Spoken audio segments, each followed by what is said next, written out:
How you doing, guys? Big Mac Dan School here again today, back once again with a Mortal Realms video for you. Today we're going to be taking a look at the second pullout that comes with Mortal Realms, and this one covers Azyr and Azyrheim.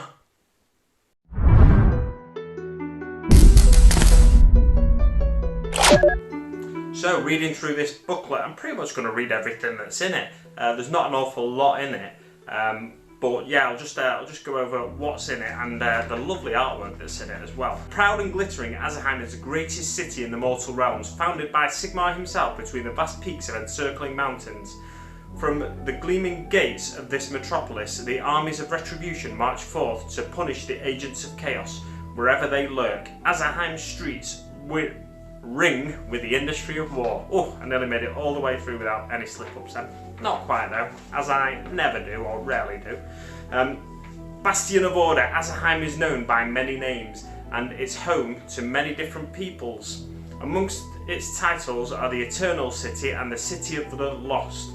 It was once the last of its kind, for the realm's other great cities had crumbled beneath the Chaos Onslaught. So it was like the last bastion of order, as you know, the title of this page, Bastion of Order, suggests. From afar, Azyrheim appears as a shimmering mirage. Its elegant spires radiate back to the blue heavens. All who gaze upon the city are awed by its size and magnificence. Behind high walls and 7 gates of gold dwell the teeming citizens of Azyrheim. Before Sigmar ordered the gates of Azyrheim shut, refugees fled there in incredible numbers, seeking safety from the chaos forces overtaking the realms. These newcomers increased what was already a vast and diverse population that included entire armies from across the realms and beyond. In Azyrheim, the realms' many races live in peaceful harmony, united by their common hatred of chaos and their dreams of one day returning to reclaim the lands that they once called their own. So it was a fortified city basically at this stage. Sigmar has little patience for lawbreakers. Through lawlessness comes disorder, and that always leads to chaos. It was not always this way, for Sigmar originally came from a tribe of barbarians. However, with billions of souls looking to him for salvation, his methods have become even more extreme. Long ago, in allowing so many refugees from across the realms into Azyrheim, he also allowed his hidden agents of chaos to infest the city.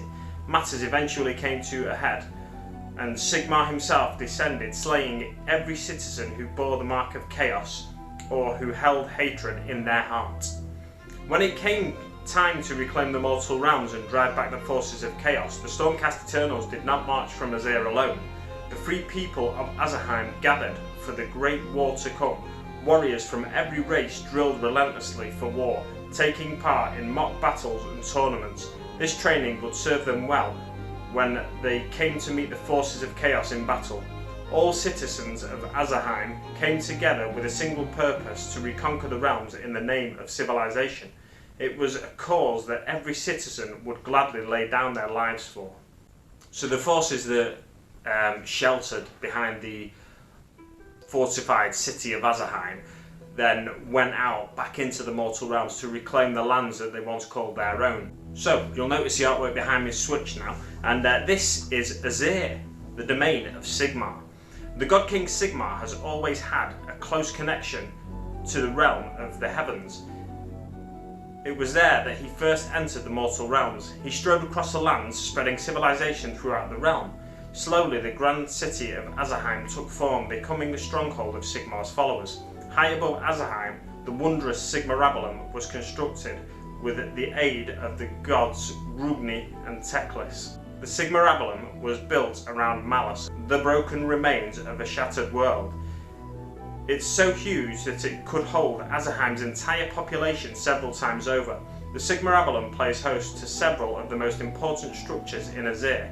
The Sigmarabellum is constantly bathed in the celestial light of a star known as Sigindil. I found with these pamphlets the information's a bit all over the place, and with some of the bits of information I'm going to read to you now in a second, it's very much like that again. In that I read through all the bits of information and I couldn't relate them to the picture.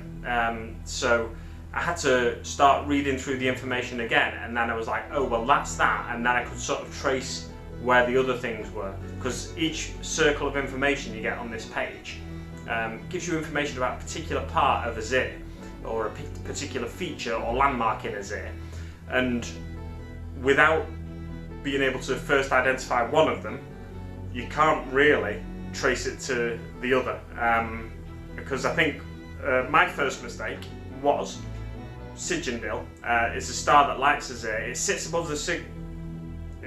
Sigmaron, and unlike other stars, it never moves. Its light can be seen in the night sky across the mortal realms. So I misidentified the big orange thing in the centre as Sigindil, but that's not Sigindil. That's something else which I'll get to in a second. So Sigindil, let's start there, is in the far left of this picture, and it's basically the bright white light that's radiating above a dark circle, and the dark circle is beneath the light of Sigindil rests the dark moon of Daroth. Its black and barren surface is in stark contrast to the blazing light of the star above. Daroth is a vast moon. Its dark mass is a single gloomy sight amidst Azyr's celestial wonders. And then turning on to the next page, we get Malus, which is the big orange thing, the big orange circular committee type thing. Malus, the broken realms of the world that was, sits in the centre of the Sigmar. Sigmar was clinging to the fractured world when he was carried into the realms by the great star drake Dracothian. It was then set in place by Dracothian in Azyr, where it still rests today. Sigmar's own mood is closely linked to Malus. When Malus is in its day phase, Sigmar is full of promise and righteousness, and righteous wrath rather. When it is in its night phase, the God King's mood darkens and he is overtaken by vengeful brooding. The core of Malus is made from Sigmarite, a powerful magical metal that is used to craft the arms and equipment of the Stormcast Eternals. So the big orange thing is Malus, a fragment of the world that was. So that was the planet where all of the Warhammer Fantasy stuff prior to the Age of Sigmar was set, now known as the world that was. Sigmaron is the vast palace city of Sigmar. From its highest spire, it is possible to look down upon the entire realm of Azyr.